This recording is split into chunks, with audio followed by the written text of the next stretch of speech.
Hey everybody, welcome to That Expert Show, where you help run the show. I'm Anna Canzano. Thanks so much for joining us for this episode. We are talking today about COVID-19 and its impact on college-bound high schoolers. This is huge. There are so many people that are affected by this. There are high school seniors that are facing May 1st deadlines right now. Some of those deadlines have been extended by colleges and universities, but they have to decide and make their final decisions on where they want to go to college, potentially without making those campus visits or their final visits to really get a feel for where they want to go. People younger than seniors, juniors, and whatnot, they're dealing with canceled SATs that they may have been studying for heavily in recent months. They're dealing with pass-fail grades. A lot of states have switched to just a pass-fail grading system to help alleviate some of the stress for students. We'll talk about that impact. We brought on an amazing expert who is with Bright Horizons College Coach. He is the Director of Educational Counseling and Strategic Partnerships. He got his master's in education leadership from Stanford and spent 5 years as an admissions counselor at his alma mater, Reed College. So joining us live right now is Ian Fisher. Ian, thanks so much for being with us. I'm really glad to be here, Anna. Thanks for having me. Ian, this is a huge topic because there are so many tentacles to cover on this. And I guess I just wanted to start with some of the questions that have been submitted by people via the Facebook page. Offlin, for example, is wondering for seniors that are deciding right now, many parents have frankly lost their jobs and the financial situations are not what they were when we initially applied and filled out that FAFSA. Is it possible to talk to colleges and see if they are able to give more money and more grants? This situation, she says, has just changed so many things. It really has. And there are so many people who are in the same boat here, whether we're talking about the colleges, students, families. I think one of the most important things to keep in mind is that when a college makes an offer of admission to a particular student, that's because they really want that kid to be a part of their community. They want to welcome them in the fall to be a part of that freshman class. And so, communication is a huge part of this process, whether you need a little bit more time to make a final decision and you need an extension on that May 1 deadline, or if something really significant has changed, and I know that it has for a lot of people out there, especially with respect to finances, go back to those financial aid offices, let them know how circumstances have changed. I can assure you that, I've got a lot of colleagues who are former financial aid officers at Bright Horizons College Coach, and they want to be communicative with students. They want to talk to families. They want to be sure that they're in a position to be able to afford the educational opportunity that's been presented to them. So, it never hurts to ask. It's always really helpful to go back with information and updates. And so I would say if there's a school you're really strongly considering and you're not sure finances are going to make it work, go back to them and say, what can you do to help me out here? I think that that's a totally reasonable request. Well, and I think the context here is important to remember. And I think, frankly, we'll be doing a whole other episode in the coming weeks about what to do about paying for college right now, given the circumstances, given that we've all lost money in our retirement accounts and college savings accounts, that we've literally lost that money. But I think it's worth considering, too, investigating the financial health of the college itself that you have been accepted to or are thinking of applying to, because this situation must have a lot of those fringe colleges or the colleges that maybe financially were on the bubble and just trying to make it, really worried and on the precipice of not making it. Yeah, there are a lot of institutions nationwide that are really reliant on tuition dollars to help keep them afloat. Then most of their operating costs are about bringing students in. Now, there have been a lot of stories in the recent years, just in the last 3 to 5 years, on especially smaller schools in the Midwest, in the Northeast, that have had to close because of a lack of demand for seats in their class. This is really accelerating that for a lot of institutions. They're in a position where they're not necessarily going to get students. These are typically institutions that have a higher tuition price. And so families are not willing to pay that at this point. And so you're going to see a lot of families that are now going to be looking more at local options. They're going to be looking at local public universities. Maybe they're looking at schools that offered them a bigger financial scholarship. Maybe they're even looking at community colleges a little bit more than they would have in the past. So I do think that there is an important thing from the family side to think about what is the institutional health of a school that I'm looking at. And one of the things that you can look at as a big marker there is the endowment of the institution. Now, endowments are going up and down just like our 529s and our 401ks are, because they are often tied to investments and the market.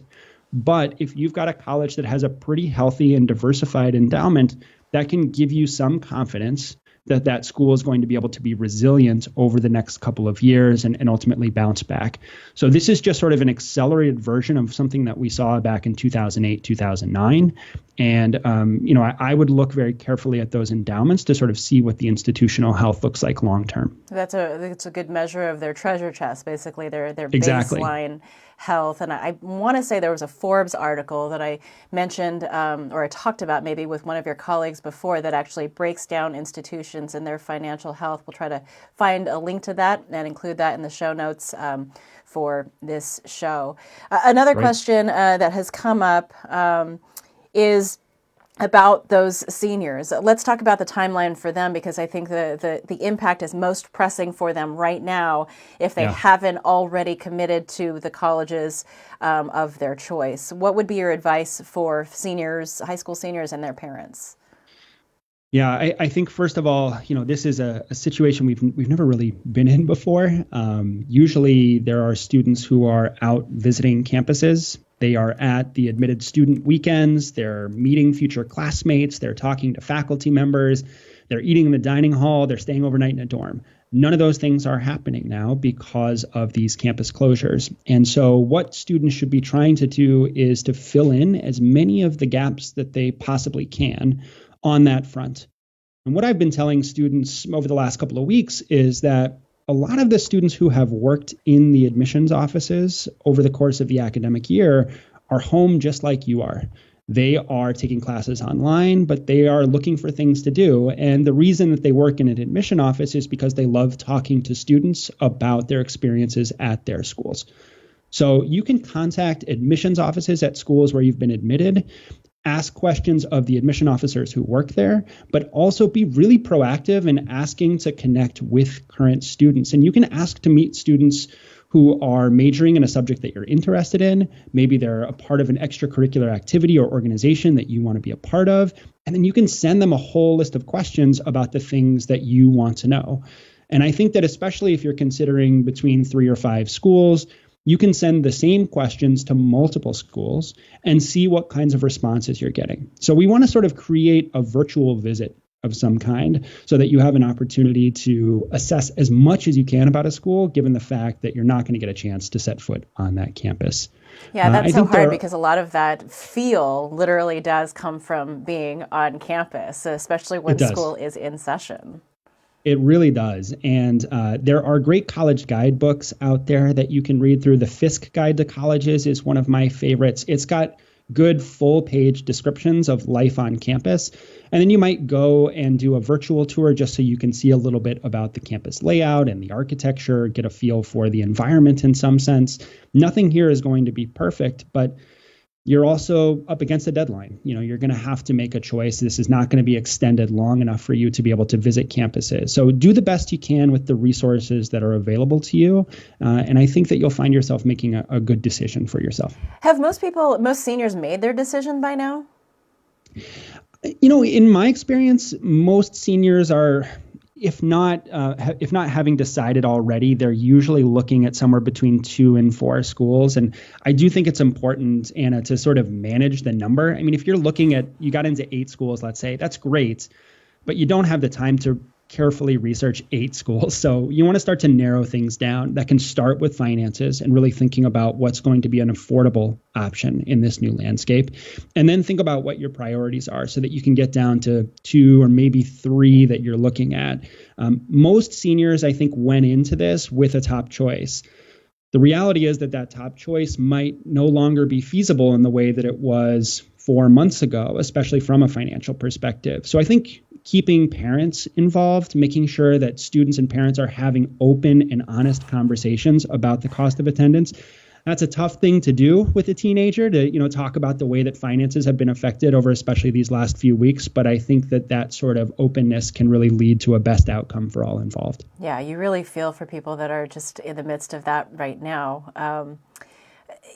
Part of the consideration here too for families is the psychology of a kid going away. Whereas, before all of this COVID situation happened, the idea of studying abroad or the idea of going to a college or university across the country was perhaps not so scary. So maybe the conversations that families are having right now is, well, actually, I kind of want you closer to home. Maybe you should be looking more heavily at the state school that you applied to and got into.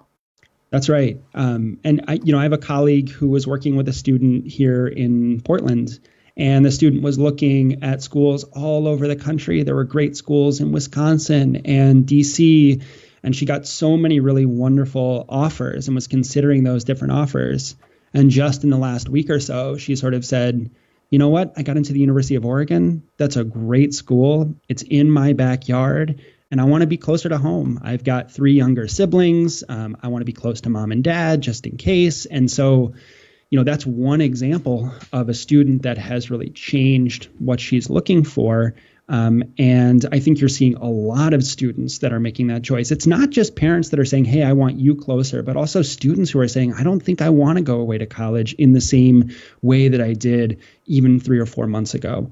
That's going to change a lot of what we see from public universities. I think that a lot of public universities are going to see a real increase in in-state enrollment. These are going to have some unusual effects on things like tuition. These schools will depend on out-of-state tuition to help with operating costs. You're going to see some effects on the wait list at other institutions because lots of schools aren't going to hit their targets. So the thing about admission is that there are these sort of reverberations that will carry out through the entire higher education system, and we won't really know what those are going to start to look like until we get closer to May 1st. So carrying that thought forward then, if you're saying that the public institutions may see increased enrollment for those who have not yet applied, that's going to be increased competition for them to get in, I would assume.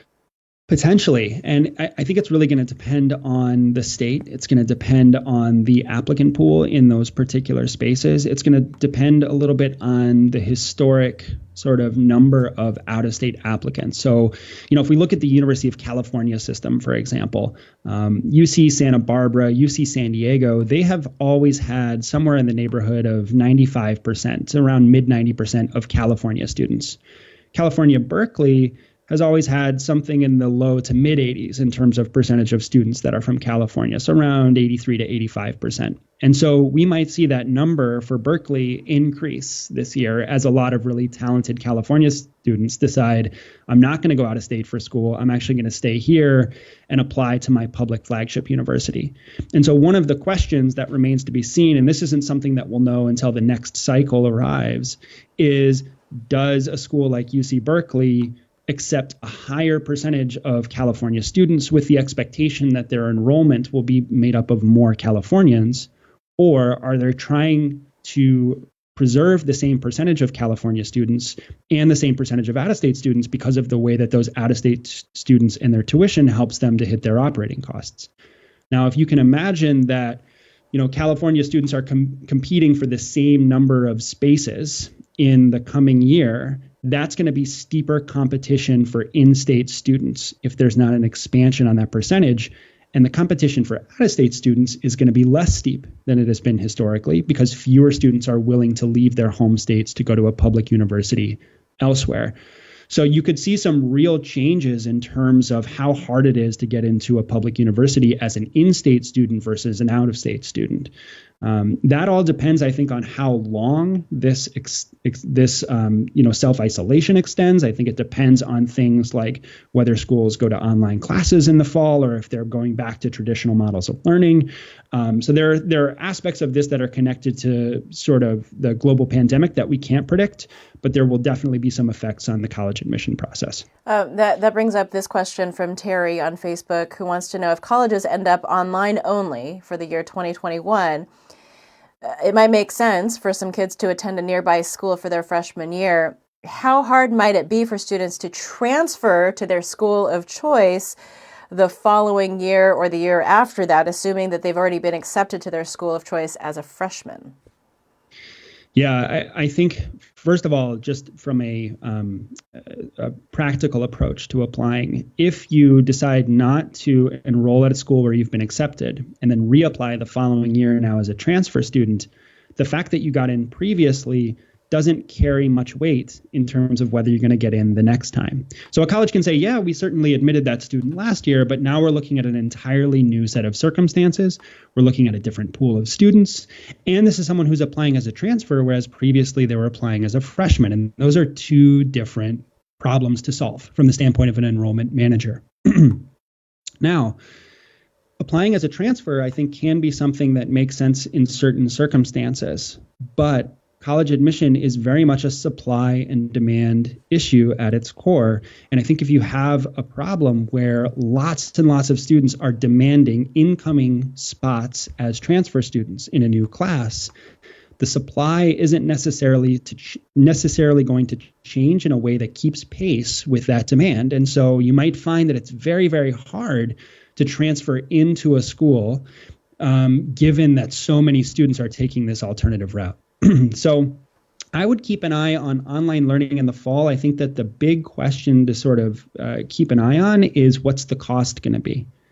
I would expect that colleges are going to lower the cost of attendance if they're not going to have students on campus. They don't have to support room and board, things like outdoor programs, counseling on campus. They're going to go to more of a skeleton crew to run those operations remotely. That's going to have some effects on the campuses, certainly, and the people that work there. But it also might mean that the cost of attendance is lower, given it's remote, in that first semester than it would be otherwise.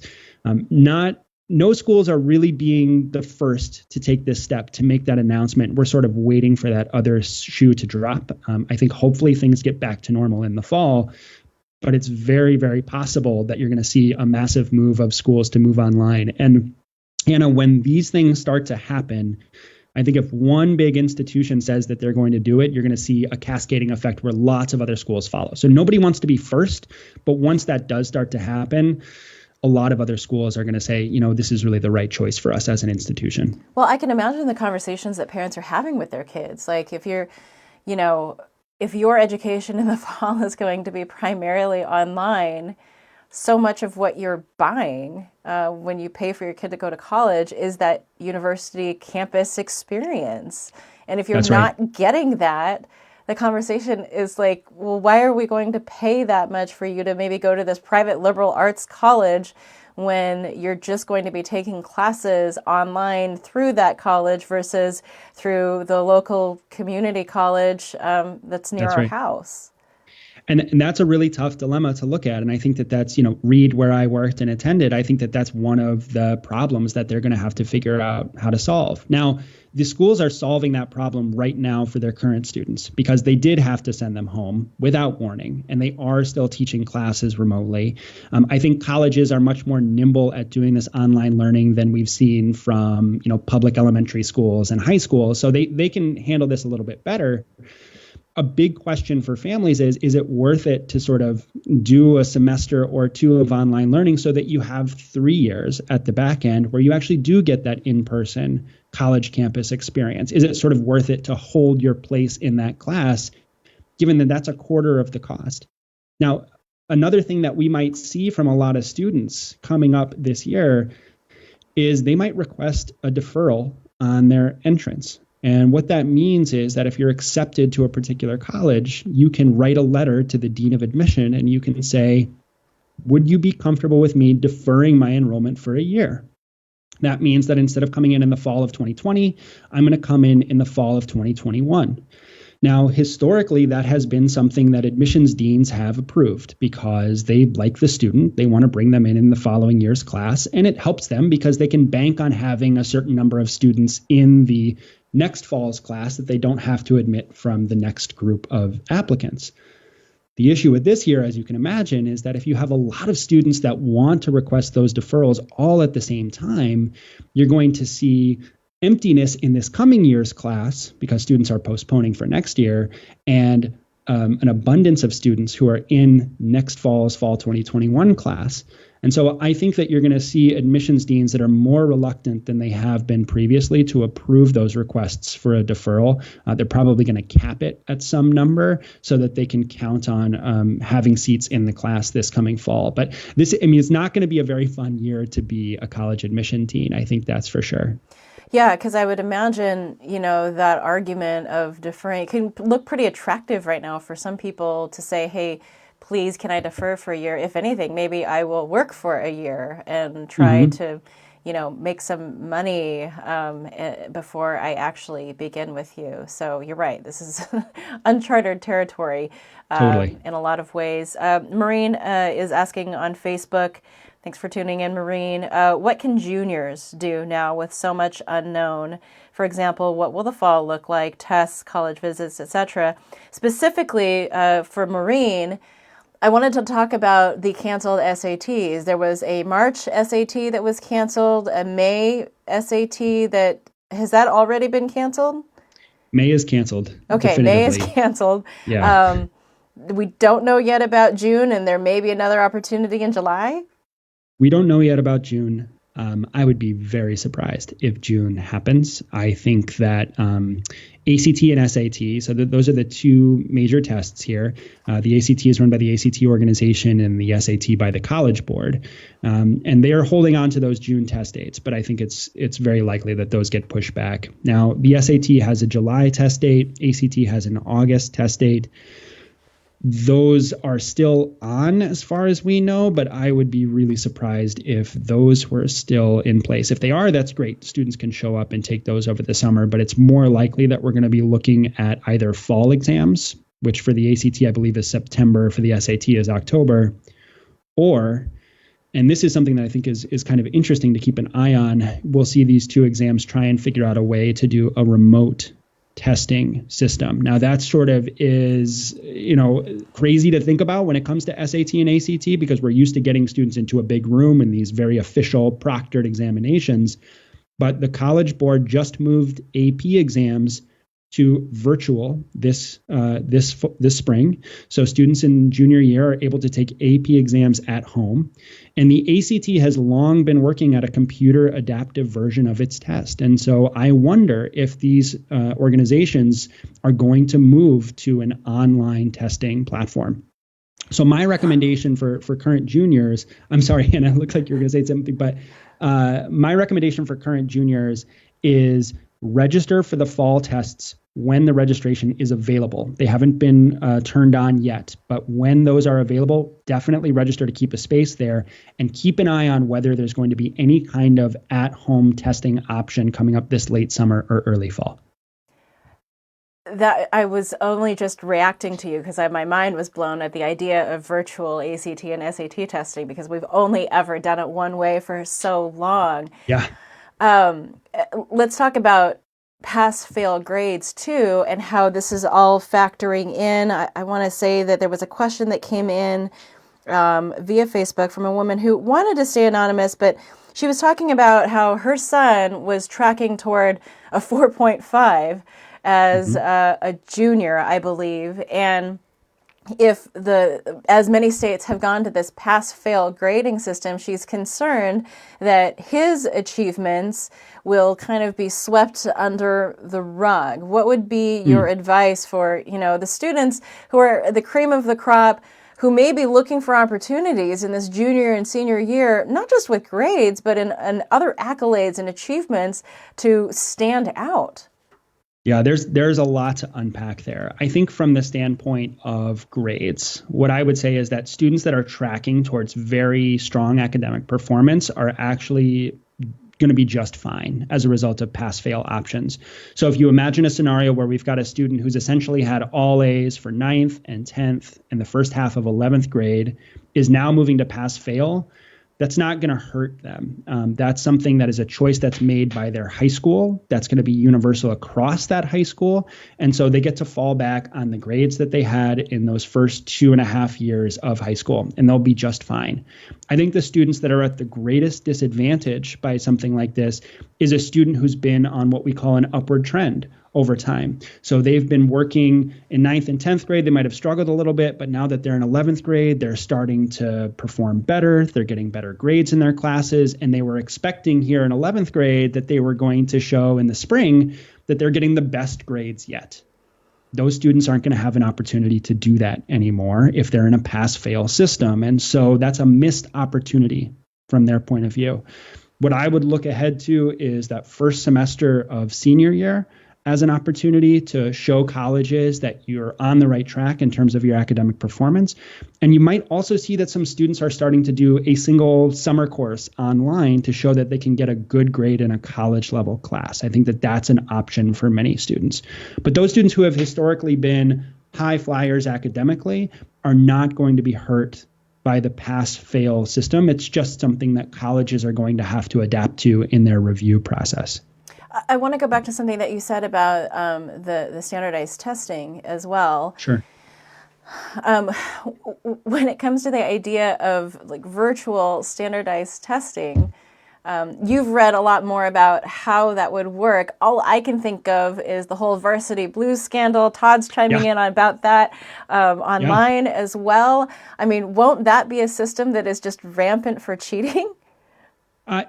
Potentially, yes. I mean, I think that that's a really good question. And as we've seen, the existing method for taking the SAT was problematic in some ways. I mean, some people were still able to take advantage of the SAT and ACT.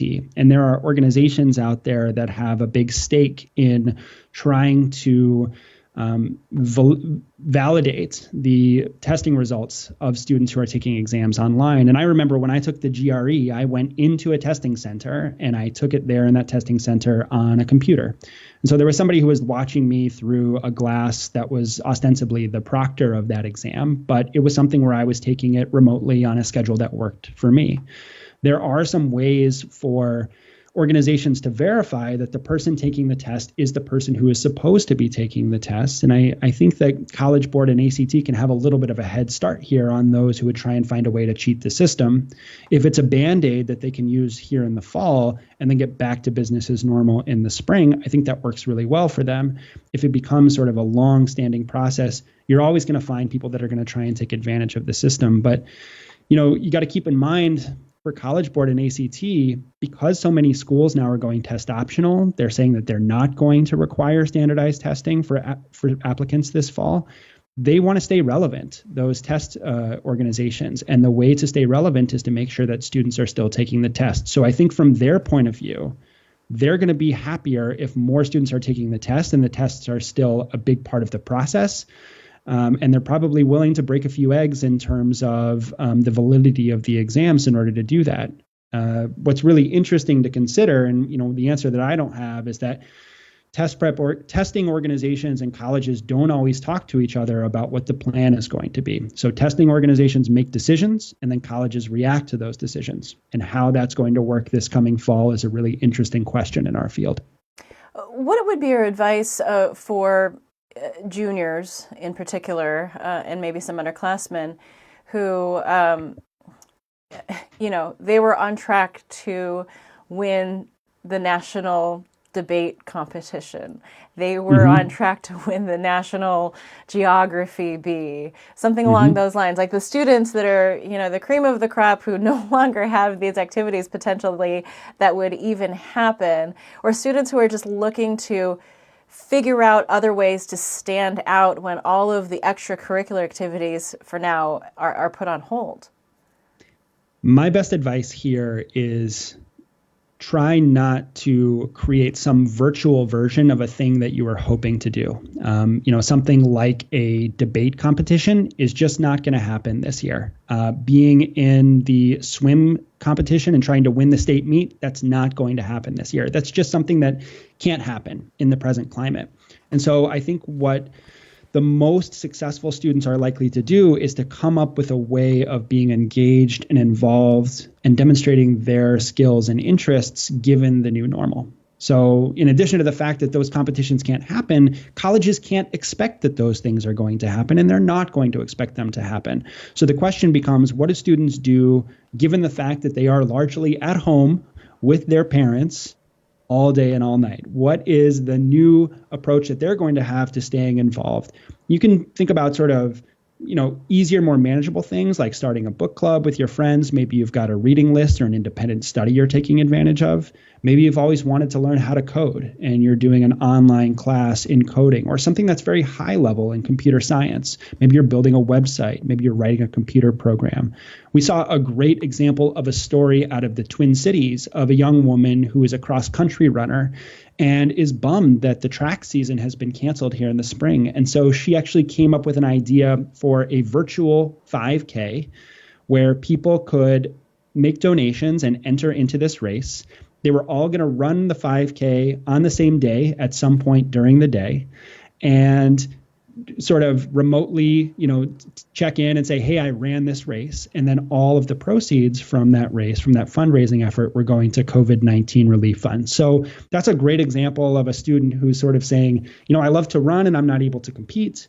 I want to do some good given the current state of affairs. What can I come up with? And that, I think, is the sort of thing that I think students should be channeling their energy towards, given that so much of what they had hoped to do previously is now sort of off the table.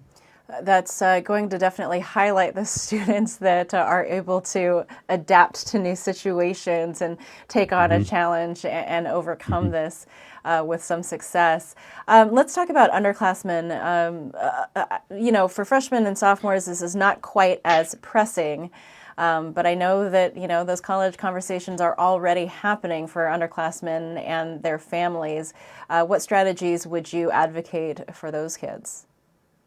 Well, I think, first of all, the freshmen and sophomores I've been talking to, just be very thankful that you're not a junior or a senior. I mean, this is challenging for everyone, and we're going to help get our juniors through this. They're probably in the toughest position. Freshmen and sophomores, the things to pay attention to are sort of those effects that are going to shake out over the next couple of years. How do colleges start using their wait lists? What's the trend in terms of in-state and out-of-state? And you'll want to stay in touch with experts like us at College Coach. Come and listen to Anna's show. I'm sure she'll have some follow-ups on these topics. Those are things that can help freshmen and sophomores as they're trying to adapt to whatever the long-term effects are going to be on college admission of the COVID-19 crisis.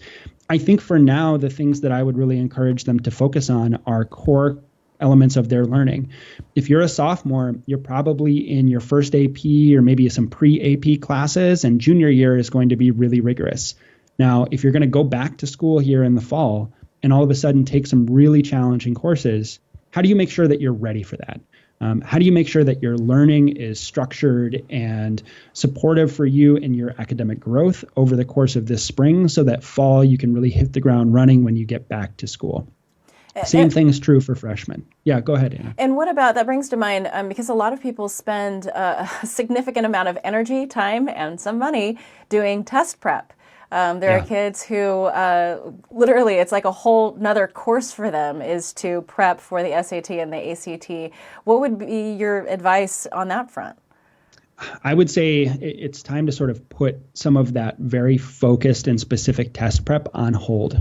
So I was talking to you offline about Megan Rapinoe and Sue Bird, who are training for the Olympics, or were training for the Olympics this summer. And now that it's been pushed back to next summer, they are changing their entire approach to training because they don't need to peak this summer. They need to peak next summer. Preparing for standardized testing is very much like the way an athlete peaks in advance of an important competition. You want to make sure that you've got a certain amount of prep that's leading up to the test date, and then you sort of taper off that training about a week or so in advance. You eat a good meal the night before test day, you go in, and you do great on the test. Because we don't know when the next reliable test dates are going to be, I think starting to plan for standardized test prep is going to be some wasted energy, just like if Megan Rapinoe decided that she wanted to peak this summer, right? That's a lot of wasted energy for her, given that the Olympics aren't until next summer. So I would focus my energy and effort on tutoring in subject areas. If you're going to be connecting with any kind of a tutor, let's focus on the core academic subjects that you're working on right now. And if you build a strong foundation in math, in reading and writing, those things will help you for your standardized tests. But more importantly, they're going to help you for your academic success in the classroom, which I think is really key here. Is there the potential here, as we talk about the landscape moving forward, I know we talked about some of the smaller colleges that are on the bubble, maybe struggling financially, that aren't going to make it, likely are not going to make it. We've seen some of those casualties happen before the coronavirus outbreak even. So this is really, unfortunately, going to be the final death knell for some of those institutions. But will some of the smaller institutions look more attractive or be more accessible to students who might not otherwise have been able to attend them? Yes, in some ways. I think that for students who had not historically been able to attend some of these more selective institutions because of cost, I don't think that these institutions are going to be more accessible. I think that they're not likely to be able to have more scholarship money available. You might see something where they want to encourage certain kinds of students, and so they reallocate scholarship funds to draw in students that historically might have been underrepresented who are now going to be even more represented. But I think that the reality is that a lot of these schools are going to be really pricey, and it's going to be harder and harder for students who are coming from low income or first generation backgrounds to justify the total cost of attending those schools. On the flip side of that coin, a lot of those schools are going to need to continue to bring in students who can help them to hit their bottom line in terms of operating costs. So those students who are able to pay full tuition, who don't need a lot of financial aid, are going to be students that colleges are competing for even more than they have historically. And when you're bringing in students like that, you might have to look sort of below what your historic averages have been in terms of academic ability, so that you're bringing in a class that can help keep the college moving. So yes, I do think that there are going to be students, especially those students who come from families that can afford to pay the full tuition, that are going to be in a better position here than they had been historically. But I think other students who have always struggled to try and make those ends meet might be in a tougher position in terms of financial aid. Well, a lot will depend on what the federal government does. And for most of us, I mean, most of us are not in the boat where, parents can pay the full tuition to go to whatever college they want, whether it's public or private. We're all mostly in that boat. No, so that's interesting. And you know this better than me. Is the admissions process, is it need blind? Or should it be? I can't remember. It's been too long since I was out of college, and I went on academic scholarship, so I didn't worry so much about the finances of it. Yeah. Is the admissions process need blind, and will it be less so in the coming years because of what you just said? So great question. Need blindness, just really quickly, need blind means that a college does not consider a student's ability to pay in their admission decision. That's only part of the story. In order for need blindness to be something that is helpful for a family, a college needs to be both need blind and committed to meeting 100% of the demonstrated need of a particular student. So if a college is need blind, but they're not willing to help you afford the cost of attendance, getting in isn't really a meaningful decision because you still can't necessarily afford it. So the number of schools that are both need blind and that help families to meet the difference between what they can afford to pay and the total cost of attendance as a policy commitment is very small. There are only 20, 25 schools in total that are wealthy enough not to take finances into consideration while also being very generous with their financial aid policies. There are many schools out there that are need aware, that meet 100% of demonstrated financial need for students. And so what that means is that they can't admit a class filled with students that need financial aid dollars because they can't afford to. And so they're typically around the margins making decisions about who gets in and who doesn't get in based on the cost of those students to them. What's going to happen in the next couple of years is that those margins are going to get bigger. So instead of it being, the 25 to 50 students at the end of the process who need to be adjusted in the class, it might be 100 students who are being adjusted to fit the class because of that need awareness. Colleges are always pretty transparent about whether they're need aware or need blind. You can typically ask them about this, but I wouldn't say that a school being need aware is necessarily a bad thing. And I wouldn't say that a school being need blind is necessarily a good thing. What you're looking for is schools that are committed to meeting full demonstrated financial need and are need blind. Those are the most generous institutions. And then those that are need aware and committed to meeting full demonstrated need are also quite generous. They just are not as wealthy as that other group of institutions. Well, and they may not have a lot to go around right now. Ian Fisher, That's thank right. you so much for your insight. I feel like this conversation could go on for a bit more, but we're out of time. We will be revisiting with College Coach the specific topic of paying for college under these new circumstances. But for now, we'll sign off with you. Thanks so much. Thank you. It was great being here. And thank you for joining me for this episode of That Expert Show. We covered a lot of ground. We will be creating a full tip sheet that we'll post on our website, thatexpertshow.com. You can always refer to that. We'll include the links that we referenced in this episode as well.